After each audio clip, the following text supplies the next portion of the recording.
Isang mabiyaya at masaganang araw po sa atin lahat. Welcome back po dito sa ating YouTube channel, Tagapanood TV. Finally, Manny Pacquiao bumawi na kay Eman Bacosa Pacquiao. Binilihan ito ng mga mamahaling gamit. Yan po yung ating bibigyan ng komento, reaction, opinion sa araw na ito. At ang video na yan ay galing po sa channel ni Showbiz Trend Update. Nasa description po yung link ng kanyang channel. Bisitahin lang po. At syempre huwag niyo kalimutan na mag-subscribe dito sa ating channel at hit ang notification bell para ma-update ka sa mga bagong video na ilalabas natin. Isang like, share, and comment lang po mga tagapanood. Napakalaking bagay po niya sa ating channel. Kaya naman huwag na natin patagalin to. Simulan na po natin ang ating reaction video sa araw na to mga tagapanood. Let's do this! Welcome back sa aking channel. Eman Bacosa Pacquiao binigyan ng bahay at luxury watch ng kanyang ama na si Manny Pacquiao. Manny, malaki na ang naitulong sa anak bago pa man ito sumikat at makilala ng publiko. Panuurin at pakinggan ang buong detalye.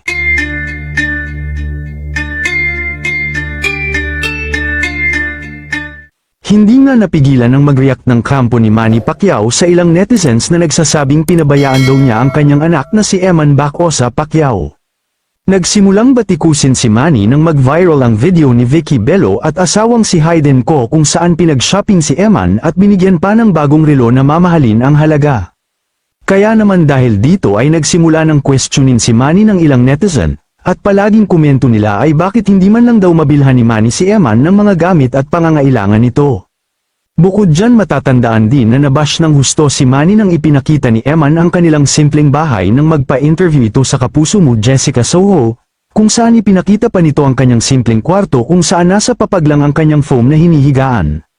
Gayunman, sa kabila ng natatanggap na batikos ni Manny ay ipinagtanggol naman ni Eman ang kanyang ama, at sinabi nito na suportado siya ng kanyang ama at naibibigay naman lahat ang pangangailangan niya.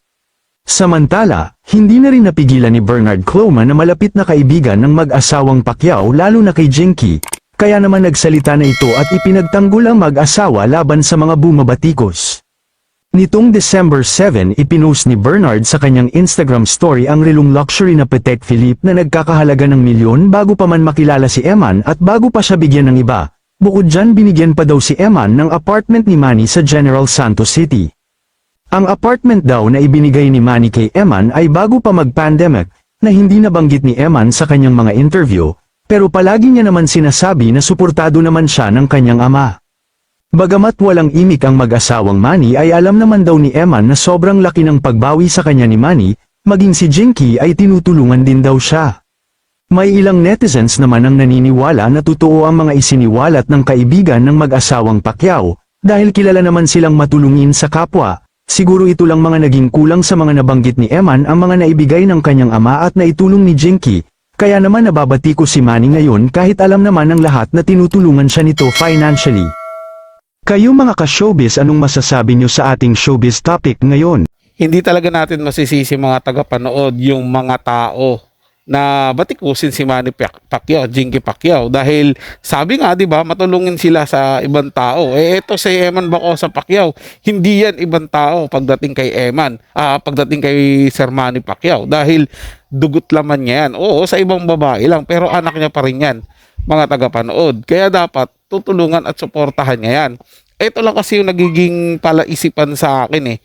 'Di ba? Nung in-interview si Eman Bacosa Pacquiao, kung totoong meron na siyang mamahaling relo at na apartment na sinasabi na itong kaibigan ni Sir Manny na ibinigay dito kay Eman, bakit hindi niya pinlex yan doon sa interview sa kanya? Ano ba 'yun? Parang itinatago niya o may something ganun, 'di ba? Lahat naman sinabi niya, pinagmalaki niya. Pero bakit ayun hindi binigay? Sinasabi niya lang na hindi tumitigil sa pagsuporta si Sir Manny, pero wala siyang sinabi about doon sa mga ibinigay. Pinagmalaki niya nga, 'di ba, na ipinagamit yung apelidong Pacquiao sa kanya. Yun pa kaya mga mamahaling bagay na ibinigay sa kanya, hindi niya kayang ipagmalaki doon sa interview. Hindi po ba mga tagapanood? Doon lang po ako napag-iisip.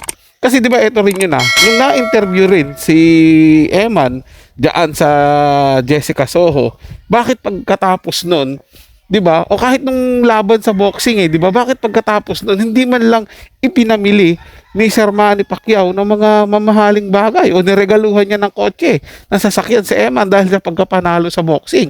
'Di ba? Walang ganoon. Kaya siyempre hindi mo masisisi yung mga tao. Lumabas lang yung ganto na nagbigay si Sir Manny Pacquiao nung si Dr. Vicky Bello na, 'di ba? At si Doc Hedin ko na mayroong ipinamigay kay Eman Bacosa. So ganito lang 'yan mga tagapanood.